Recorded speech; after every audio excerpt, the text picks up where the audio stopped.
all you wildly wondrous, wide-eyed and whimsical men and women of the World Wide Web, you have found your way to Cacophony Live. And I have a special guest in the studio today.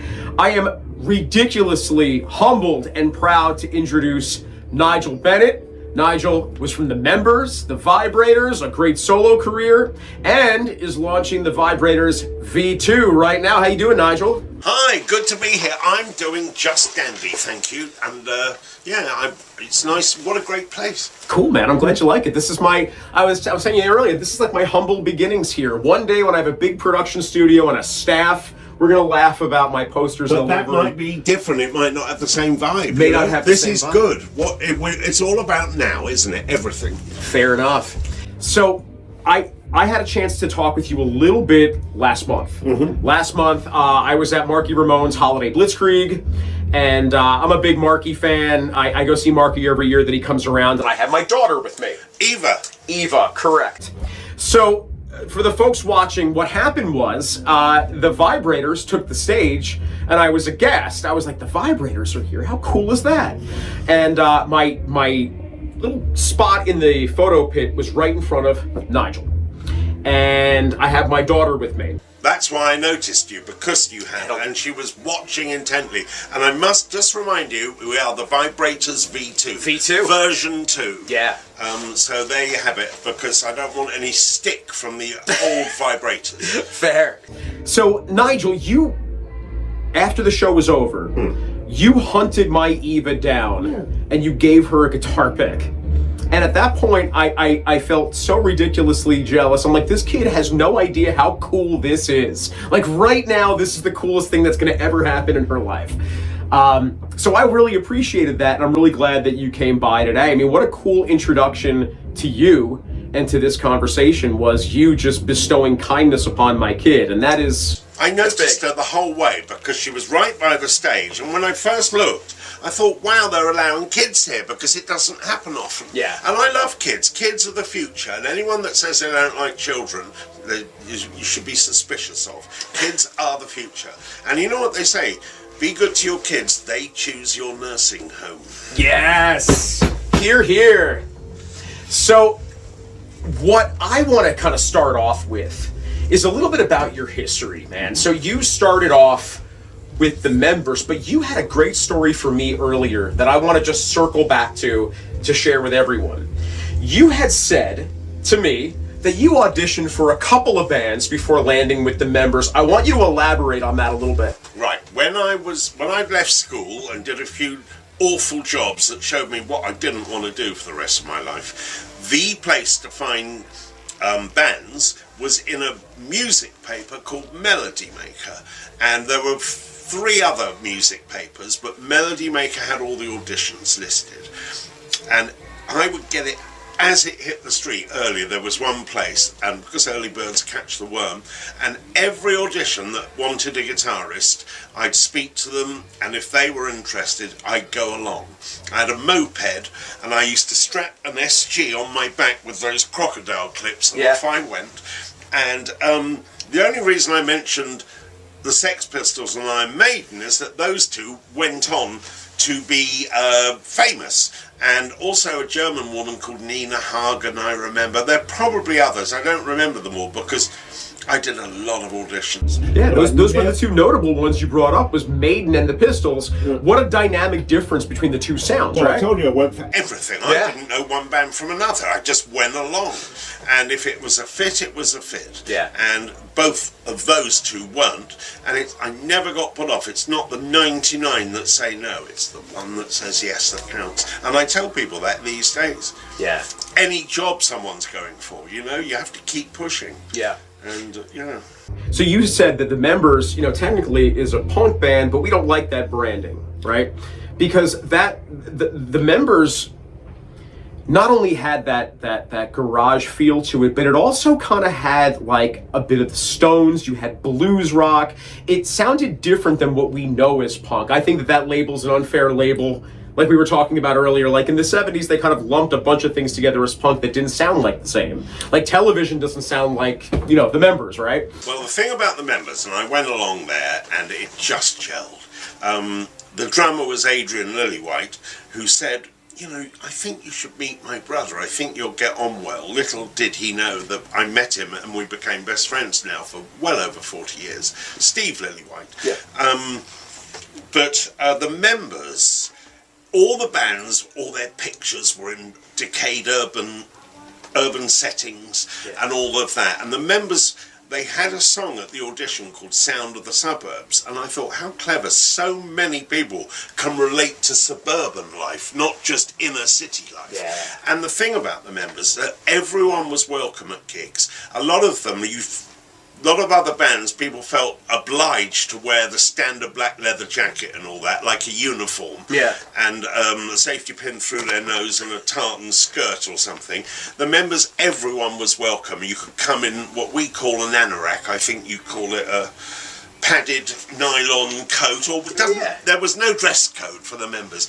And so the misfits that perhaps didn't fit in immediately, they felt, with all the other bands around, were welcome at members' gigs, and I loved that. Yeah, you know, I dig that. I love that here for all type of vibe. I mean, it's tough to be an eclectic guy or gal in a period in history where everything is like gang noise. Like you're either a rock fan or you're a punk fan. You're a blue guy or a red guy. You're a Kansas Chiefs person, or everything is just like gang mentality. And it's tough to like, you know, Queen and the Sex Pistols and Maiden and you know, Sam Cooke. What I call it is music, because record companies love labels, and if you try and give them something that isn't immediately categorizable, then they don't like that as much, and they want it to be punk or hard rock or rock and roll. Right. And I've learned that from record companies, and they are very responsible for labels. And to me, there are no labels. It's what you listen to, and it's a personal choice. And I remember in punk as well, if I like something like, I was telling you earlier, I listened to anybody that had good guitar, so I listened to Van Halen for a while. It didn't move me at all, and I believe music should. But Eddie had some licks. Yeah. But you weren't allowed to tell the other peers that you liked that or were listening to it, because they pretended that music started with the revolution of punk. Yeah. And of course it was evolution from everything else that had gone before. And I remember seeing a Clash interview where they were slagging off the Stones, and what did they become at the end? The Stones. Yeah. They became pop stars, rock stars if you like, and looked similar even. I can testify to the fact that Rock the Casbah is a far way away from Rudy Can't Fail. That's a different sound. Absolutely. Yeah. And I love the Clash. No disrespect to them. Right. And the Clash introduced the world to, you know, the ska scene. You know, the specials. You know, I meant to ask you earlier, and I'm glad I'm asking you now. Can you shed a little bit of light? So, you know, you're in London. It is early 70s. You're playing with the members. No, late 70s. Late 70s. And there is this affinity in London for rocksteady reggae that a lot of people, you know, had said, you know, everyone from Johnny Rotten to, Joe Strummer, they all said that influenced the type of music they were making, not necessarily reggae, but like politically themed music, right? Yeah. Well, let me tell you, when I saw the ad in Melody Maker for a guitarist, it said, wanted lead guitar for rock reggae band, and I had never seen the word before and didn't know how to pronounce it. But of course I went along, and very quickly they showed me how to play reggae, which is just on the offbeat, really. It's lovely. The ska bands were listened to by a lot of the London skinheads, who weren't particularly nice people, but that was their music. And so early reggae, I don't know why there was more of a connection here, but we had a lot of Jamaicans in London, and maybe that's how it seeped in. But I joined the members, and we had reggae songs as well as rock, and some were a mixture of both. And I loved The Police when they came out, because I know they commercialised it, but they were fantastic. Not one or two hits, but hit after hit. They were an early ska band, The Police. Yeah. And they were a white reggae band, and it was amazing, and so on. So reggae happened in England a lot. I never wanted to sit and listen to hours of heavy dub. Didn't do it for me. But in the right environment, you're out and about and you hear a reggae song, it's danceable. How do you think it evolved from skinheads in London listening to ska to like the silly, almost game show style ska we have today, like Real Big Fish and Save Ferris, like this very like happy, like a lot of 80s covers they do. Like ska today, it sounds far and wide way from like skinheads. It is, but I mean, like I say, people also think of new workarounds. They've got this basis of reggae, and I can see them thinking, how can we make it ours or verify it? Not verify, modify it slightly, and to make it our own. And then it's all about evolution. Any music. You said that earlier. Not evolution, not revolution. It isn't. No music came out of nowhere. I mean, most music stems from the blues back in the deep south, where the poor people that were slaves started it all off, and then you had all the bands. And I remember reading about the struggles of early black musicians trying to get accepted and played on FM radio and all that. And then the Stones were huge Muddy Waters, Howling Wolf fans, Chuck Berry, and there was a crossover there. And then I remember going to see Led Zeppelin in London, and I just thought it was appalling. They played for 3 hours, and the drummer, John Bonham, played his drums for about 45 minute drum solo, and everyone was in the toilet. This was what punk was angry. And again, one of the things, the indulgent dinosaur bands, if you like, they'd taken it too far, believed all their own press that they were gods at whatever they did. Also, that at the same time in Britain, as mass unemployment, we had the thing called the 3-day week, where everyone only worked 3 days a week, which nowadays might be a good idea, because then you wouldn't have unemployment. Everyone could work 3 days a week, perhaps, as we embrace more leisure time with machines doing more and more stuff.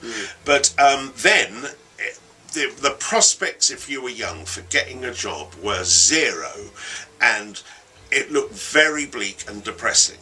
So again, along came a new angry movement, the punk movement, and they were rebelling against politicians. They were making statements. These days no one's doing that, and they have a platform, again, to protest, if they will. It's how you get your peers you can communicate with them about what's going on. I mean, there is masses of unemployment still, and I don't know so much in America because they broadcast figures, but not everyone has a job. And so on, and times are tough, inflation is crazy. No one can afford. You have the working poor people as well with jobs that can't really afford to live properly. So that was a big part of punk. Now talk to me about how, in relation to that environment, the members came about, and talk to me a little about your early days with them. Well, I went to the audition, I think it was on a Friday, and then we all played. Then they went down the pub, but I wasn't drinking then. I did after, and I just jammed with Adrian Lillywhite. And we played everything from heavy metal, and we played just together, communicating for half an hour. And he said, that was great. He said, don't tell the others you can play like that. Meaning, really out of the box. So, and then I got a call the next day saying, you're in the band. Someone drove over and gave me a really bad cassette tape of either a rehearsal or something. Learn all the songs, and the first gig was on the Monday, and it was all original, so I had to learn them. And the very first song of the set I had to start on my own, and I had just all this information, so I was terrified, but I did it, and then it just took off. And like at that point, you weren't doing 17-minute songs with like that. That was that. At the very least, that was the revolution against like the Iron Butterfly 18-minute songs. Like this was like the early days of like where we are revolting against these rock gods and doing something that's impactful.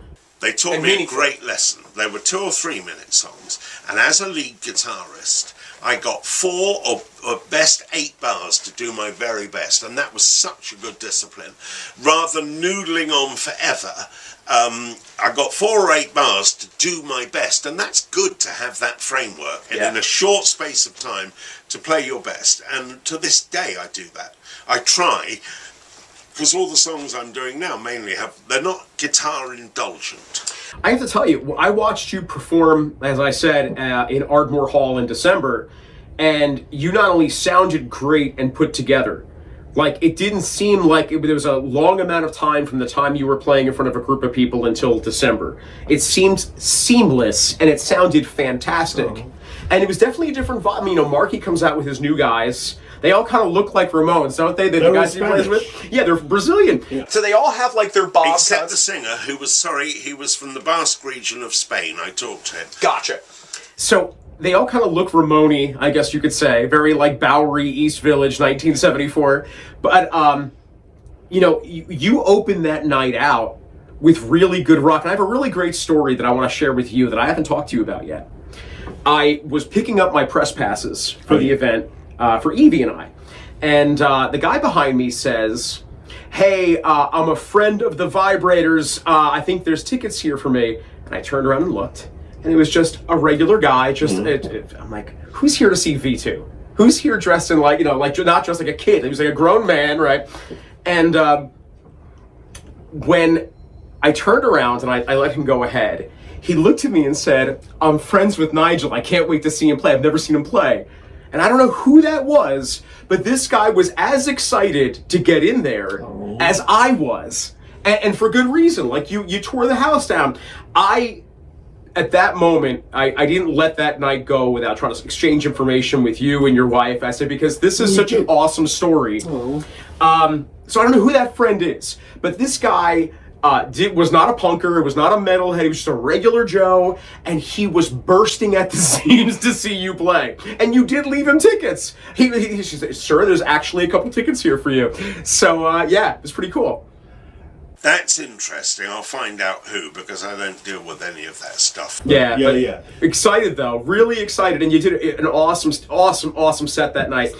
As the members are hitting off, MTV becomes a thing. I'll tell you my MTV story.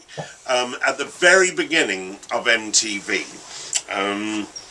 we were lucky. We had a record called Working Girl, and in the early 80s, record companies, the sky was the limit. They spent hundreds of thousands making a video because they were competing against every other band that making a video, and it was just as important to have good visuals as the record itself. Yeah. And someone at MTV liked it, and we were on heavy rotation that did us the world of good. But you'd expect maybe someone would recognise you off it, say in New York or LA. I remember being Tuesday night, late in, I think, North or South Carolina, and we pulled into a gas station, and I just wandered out just to stretch my legs into the gas station, and the guy behind the till went, haven't I seen you on MTV? And I thought, at that point, that's amazing, because here you are in the middle of nowhere at a gas station, and you remember seeing someone. I realised then the reach of MTV, and now it's terrible. It's all game shows or something. Game shows and reality shows. It's just terrible. The way we consumed music in the 80s and 90s, I think gave people the opportunity to be more eclectic. Like, I discovered hip-hop music through MTV. You know what I mean? Like, I would never have known about those acts. I didn't run in those circles as a kid. Well, you just had it running all day, the telly, because it gave you varied amounts of music, back to back. Yeah. And it was great, I think commercial free. And if you heard something you liked or whatever, you'd look at the screen, but it could be background. There was no Spotify or anything like that. It ran in you're right, you ran in the background like regular music, and you could peek up and see the band. That's it. I remember seeing Zebra on MTV back in the day. Yeah. And thinking, like, these guys sound like some professional band from the 70s. Like, they sound like a Pink Floyd, Led Zeppelin band, and yet they had them done up like the hair bands. And I'm like, this doesn't work. This is not This is not the vibe. Oh, There are a lot of appalling mistakes as well, believe you me. Tell me, from Zebra, is that where the white stripes came from? I don't know, but that'd be really funny. Yeah. I'm gonna have you help me get the stripes in here, and we'll ask them. So, Working Girl hits with the members on MTV. It gets plenty of rotation. Now you're recognized. It just was good because we were touring a lot, and it got people to shows, and that's what it was all about. Ben, and God, everything's changed. In those days, you toured at a loss to sell records. Yeah. Now records are free. Music, no one sells records or makes any money. Yeah. And you make money from gigging, and that's why the huge bands play stadiums all the time, because they literally make millions. Yeah. In fact, talking about Green Day earlier, Green Day kind of like was the resurgence of punk back into the mainstream courtesy of the alt-rock movement. Like, that was talking about labels, right? We were talking about labels earlier and how grunge music hit in 91, 92. One could venture to say that, like, Jane's Addiction, Dramarama, the Pixies, they were late 80s. That was early grunge before it had a name. Yeah. Then the industry gave it a name. They tried to shove everything into punk or grunge, excuse me. Yeah. So that's how we got Green Day, the Offspring, Rancid, Bikini Kill, the Dead Kennedys. They all kind of came out of that need to throw alternative rock music out into the ether. But, you know, for guys that love that style of music, we weren't complaining. Do I think that Nirvana and Green Day were the same animal? No, not even a little bit. But neither was the Talking Heads and the Ramones, and they're both still considered punk, right? Absolutely. Also, they both came out of New York, I think. Right, And also they're grouped in a certain New York sort of punk genre. Well, CBGBs. Yeah, CBGBs. God bless it. So, I want to talk now about your jump to the Vibrators, because now your chapter on the members closes, and now it's the 80s. You're in the Vibrators, and at that point, the Vibrators, at the very least, again talking labels from an industry standpoint, they had the Vibrators kind of slid into the new wave category. It was still rock and roll, but it's still kind of filed away. Well, how is that possible, and how did you feel about that? And do you agree with that? Yeah, I mean, just to tell you, I found the Vibrators exactly the same way I found the members. There was no internet and stuff. Yeah. Back of Melody Maker, it said something like, established band wants lead guitar player. Phoned them up, told them who I was, that I, had a track record at least with the members. Come on down, they said. We all jammed. Then I got a call probably the next day saying you're in. And awesome. I loved the music, and also I adore Knox, the original singer-songwriter. He still writes. He's a dear friend. Nice. And we had so many laughs together. We're similar people, but I just loved the songs. That's why I wanted the Vibrators V2, because these songs, I don't want them, they deserve to be heard. There's some good music there, and I don't want them dead and buried. I respect that, and that brings me to my next question, which is V2. So, you just said it, you don't want to see him dead and buried. No. Well, so when did you get up off the couch and say, I'm going to grab a couple of new guys and I'm going to hit the road? I'll tell you, I moved to America. And I always stayed in London, even though my now wife says, you didn't love me enough or whatever. To be in a working band that pays you is everything. So I stuck there, but in the pandemic, the drummer just turned 70 or 71. We couldn't get together, the whole thing stopped, and the drummer had talked about retiring because it's the most physical job. Yeah. And then the bass player who was Finnish moved back to Finland. The drummer retired, and I thought I would move to Australia to be near my daughter. But what a mistake that was. I didn't, just because Dad's here, they're not suddenly there. I speak to her just as much, if not more, on video calls now. I spoke to her this morning. And I just didn't like it. And even though I wrote a song for the members that got to number 4 in the Australian charts in the early 80s, Australia's not for me, and America has everything Australia has times a million. It's just wonderful. And so that was a mistake. Sorry, what was your original question again? We were talking about how V2 came about. Oh, V2. But you started off with a good point, though. You said first you came to America. How in the bloody hell did you get to South Jersey? Right. the Vibrators broke up in the pandemic. Yeah. I was jobless. I was in London, and the girl I'd been in love with for years, we had a long-distance, long-term relationship. I suddenly couldn't see her, and I was really worried I was going to lose her. And as soon as the pandemic broke, we were allowed to travel again. First, we found a loophole. Americans couldn't come to England and we couldn't go to America, but we found out you could go to Ireland. So a rock star friend of mine has a giant estate there, let us stay in the guest house. So we met up again, and it was wonderful, of course. And then as soon as the pandemic ended and travel was lifted, even though you had to have all the tests and masks and everything, I would come out here, and then one day I surprised her and I proposed to her.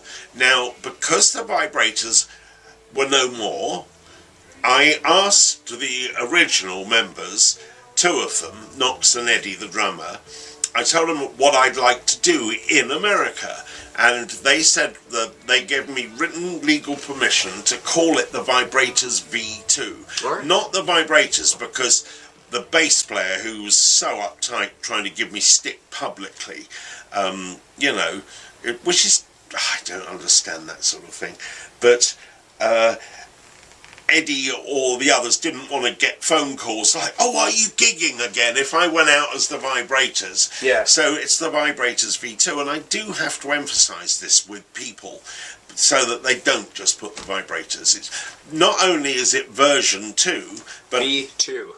But coincidentally, it's the title of the Vibrators' second album in the 70s, was called V2. So it all fits. Yeah, it works, and it sounded great. So I moved here to Haddonfield, just down the road, because we're right now in Boise, Idaho. No, we're not. We're in Berlin, in Jersey, and got married, and it took a lot. I found the most wonderful bass player who sings. We share lead vocals, but finding a good drummer was so hard, and I was despairing, thinking, do I have to settle for second best? Well, I'm not a second best kind of guy. Yeah. And then our current drummer, Rick Eddy, walked in, and it was instant, and he was the final bit, because you cannot have a good band without a fantastic drummer. They are the foundation stone, and you can't build on wonky foundation. It's funny, I have a couple friends of mine, one of which who's carefully watching my cameras, who we decided to try and jam. Mm-hmm. Didn't know how to play instruments, wanted to learn, big music aficionados, big eclectic music collections, and I went out. And Nigel, I bought a drum kit, and I bought an Ibanez bass, and I bought a Stratocaster, and I bought everything, mics, amps, the whole nine. I turned my basement into a whole gig room, and I said, what do you play out of all those? I tried to play the guitar, but these little Jimmy Dean sausage fingers. I lied. I have a Telecaster, which has a skinnier neck, even harder to play chord work on these fingers. They are if they're too skinny. Yeah. It has to be the right size. Dumb idea. I spent more money on the vinyl CBG stickers on it than I did on the actual lessons. And when I was a boy, everyone wanted to be a guitarist or a footballer. And when I say football, soccer. Soccer in Europe. And it's not a good instrument to start on necessarily if you want to use it. But, to excel in it, it's very, very difficult. The competition is amazing. So I remember printing out tablature. Pre-cell phones, I had to print it off my laptop, right? And you're playing the tablature, and it just sounds like you're a kid learning how to play the guitar, right? Until you hear a drum beat behind you. And suddenly, for whatever reason, now you feel like you're playing music. Yeah. So that drumming is such an important part. You're absolutely right. To find someone that you can vibe with. You found them, though. I used to jam at school with just a drummer. I mean, I had a school band, but if the other one wasn't available, you can go and play loud guitar with drums together. It's like the White Stripes indeed, because it does feel like music. Drummers they are the glue, they hold it all together. And you were talking about your friend who, isn't he on acid today? I heard he was in a bad incident with acid. He may or may not, I don't know if he's burned or if he thinks he's a glass of orange juice. But either way, I'm sure he's living his best life. I want to take a quick break for our sponsors, if you don't mind. If you'll do me the honor of paying some of the bills. I want to thank King's Grant Wine and Liquors in Marlton, New Jersey. Beautiful and spacious Marlton, New Jersey, where King's Grant Wine and Liquors can be found off of Taunton Lake Road and Merchant Way. They sponsored our whiskey tasting today, and they provided us with a beautiful 18-year aged Chivas Regal. So we're going to give this a little taste test here. I'm not going to lie to you guys, I've been tasting it this whole time, but I'm going to give the official review right now. I'm usually an Irish whiskey guy. There is some Scotch that I like with my dad. I like a nice smooth Macallan, and I usually like an Auchentoshan, which is kind of like triple distilled Scotch, but today we're going Canadian. So I'm going to give 18 years Chivas a taste here. Not as smooth as like a Jameson. Oaky in flavor, definitely. It could rival like an Irish Tullamore Dew, but there's a distinction that's missing that Tullamore has that this does not. It's definitely got a punch to it, but there's an aftertaste that Tully has that this doesn't. Either way, it's a great whiskey. If you're a Chivas fan, I know they do the 13-year, 15-year, and 18-year aged bottles right now available at a local liquor store near you, but most importantly, at King's Grant Wine and Liquors. So I want to thank them for this wonderful taste of Canadian whiskey today. Good for you, Canada, huh? You guys knocked it out of the park with this. Thank you guys very much. And now we're going to head on back to my man Nigel Bennett of the members, the V2 Vibrators, and solo stuff. You have a great solo career as well. With a segue, you were talking about liquors. Yes. How do you hold your liquor? By the ears. By the ears, yeah. I didn't know that one. Oh, God. I like that though. Okay. And also, if you had all of these fine Italian genes on you that should have made you tall and dark and suave, and all you have is pale skin and an Irish gut, you know you caught the raw end of the genetic scale. And that is my whole gig right here. I could have been tall and dark, short and pale, but I can hold my whiskey. Irish gut is funny, but since I moved to America, I've seen a lot of big guts, and they aren't all Irish, I can assure you. Some of us have to keep the fat kid at bay and hit the gym a little, every now and again. As I get closer to 50, I realized my metabolism was not what it used to be. Absolutely. Yeah, so we are on like a Mediterranean diet. We don't do soft drinks and fast food in my house anymore, so.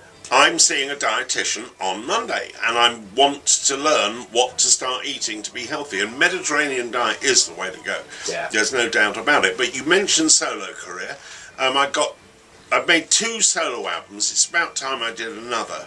And what it was particularly with the first, you don't want to be typecast like someone in a soap opera on the TV. Right. So that immediately I had, for the first one, songs or instrumentals going back a few years that I just wanted to record. Yeah. Nothing to do with punk. It was just me. And the second album, called Another Bump in the Road, tells a story about 40 years of touring and being on the road. So that's what that one is about. So it actually has a thread to it. I love it. I absolutely love it. I see so much value when I see solo acts. I ache in this back to last summer. I took my wife to see Lindsey Buckingham. Oh, yeah. And we're big Fleetwood Mac fans in my house. My mom was a big Fleetwood Mac fan, so we're just kind of, the generations kind of carried along. And I said, hey, listen, I have to cover Lindsey in Atlantic City. Do you want to come with me? Lindsey, like, we're friends, right? Like, I said, I wonder what cover meant. You meant interview. Yeah, so so I brought her down with me, and I was expecting to hear, what do I know about Lindsey Buckingham's solo career is like Holiday Road and some of the songs he duetted with Chrissy McVie, and that's kind of it. And I know his Fleetwood Mac stuff. And what I got was a tour de force of guitar work that almost didn't need lyrics. I mean, that guy plays the guitar like nobody's business. And he has his own style. He plays the sort of acoustic, a mic'd up sort of acoustic, he's got his own type of guitar and very much his own style. He had like four hands playing at once. It's amazing. Amazing. So I love that, and I love hearing that you had a chance to kind of break away and do your own story.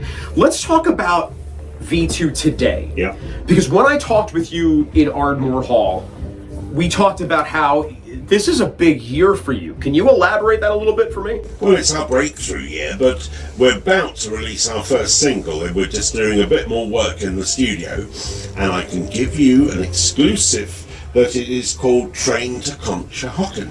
And I wrote it because I went to Conshohocken and I love the name. It's musical to me. Yeah. And I thought people in the area will know the name, and anyone that hears it outside of the area can look it up. Yeah. So that's what it's all about, and I won't give any more away, but it will be released hopefully within the next 6 weeks. It all depends on studio time.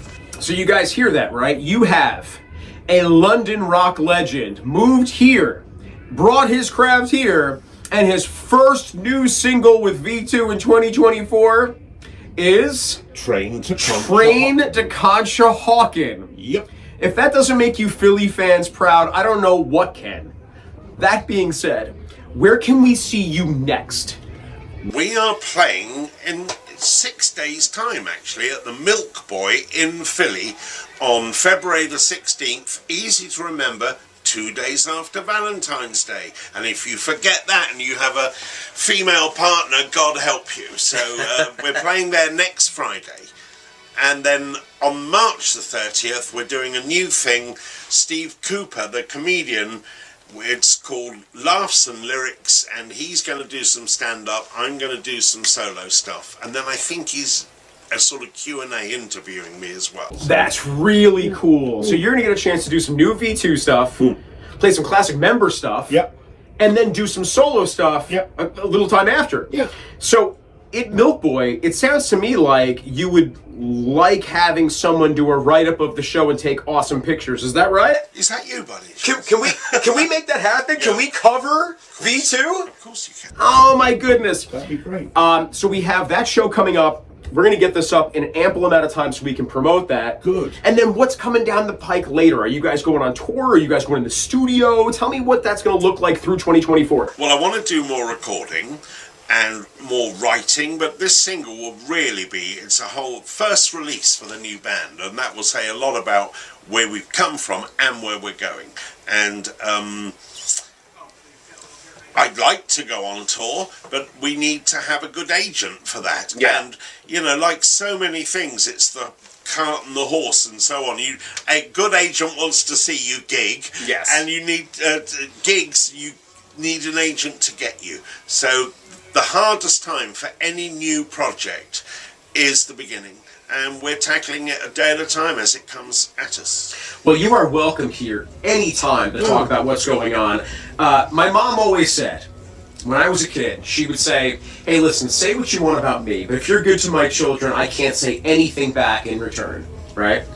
And I will never forget the punk rock moment you gave my kid, ever. For the rest of my life, and to be able to have someone that I've listened to and I respect be nice to my child. You come in here 3 a.m. if you want to talk music. I will be here for you. In fact, for you folks watching at home, we have a new piece of our backdrop. We actually have the Vibrators V2 litho hanging on our backdrop wall. Thanks to Nigel. This is going to stay here. This isn't promotional. This is permanent, my friends. So I want to thank you very, very much. What else? What else do you have going on besides all of this if you need more stuff to do than what you already have? No, that's what my life is. It's music. It always has been. Yeah. And I'm doing solo performances and performing with the Vibrators V2. Love it. And that, you know, it's pretty time consuming. And when you're not on a stage or whatever, you're writing and progressing. And one day I'll get the other 2 guys in. They're really nice. And because the lovely thing about a trio is that it's not a crowded room full of people. There's 3 of us. Facts. Yeah. Right? Really. And I want to play a little name game with you. A little, right. like, I'm going to say a name, and you give me one word to describe in retort. Okay. Okay? Yep. This is a new thing I'm doing on my show that I absolutely wanted to do with you first. Okay? So, I'm going to start off, and just right off the top, the first thing that comes to your head when I say it. Are you ready? I've grasped the concept, and I am ready. Okay. I respect and appreciate that. I respect both your moxie and your candor, not necessarily in that order. Okay. So, here we go. First off, Joe Strummer. was a hippie. and then he was a punk. Okay. But should it have been one word? Sorry, I've got it wrong. Sir, I'll take what you can get. Chameleon. Chameleon. Ooh, good one. All right, relevant in the news this week, Ozzy Osbourne. Wasted. Is that how I remember him? Fair. Okay, the next up, the members. I can't sum it up in one word. The members. It was everything to me. Everything. Yeah. I'm gonna take it. Okay, so let's go with Marky Ramone. Wig. Wig. Ooh, Scorcher. All right, let's talk V2. One word. Fantastic. Current state of music. Frightening. The future of music. This is 2 words, but 3. Who the hell knows? I mean, you can't. Yeah, crystal ball. No one knows. Fair. Well, listen, man, this has been so much fun hanging out with you. Yeah. So I thank you so much for coming to the beautiful and spacious Keppel's Carpet podcast studio located in the Record Museum in Berlin, New Jersey.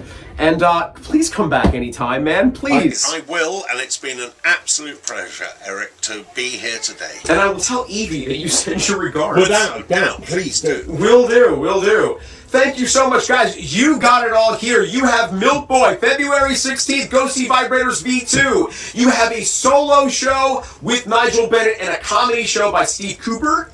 And that is, one more time, March the 30th. March the 30th. So look this up, get there, see the excitement now, because who knows, man, a year from now, they're going to be on some arena tour with the Smashing Pumpkins, and tickets are going to be astronomical, and you're going to miss your shot. So check out the Vibrators V2 as quickly as you can, and we will catch you soon. Keep rocking, and do me a favor, play nice with each other, everybody. Thanks.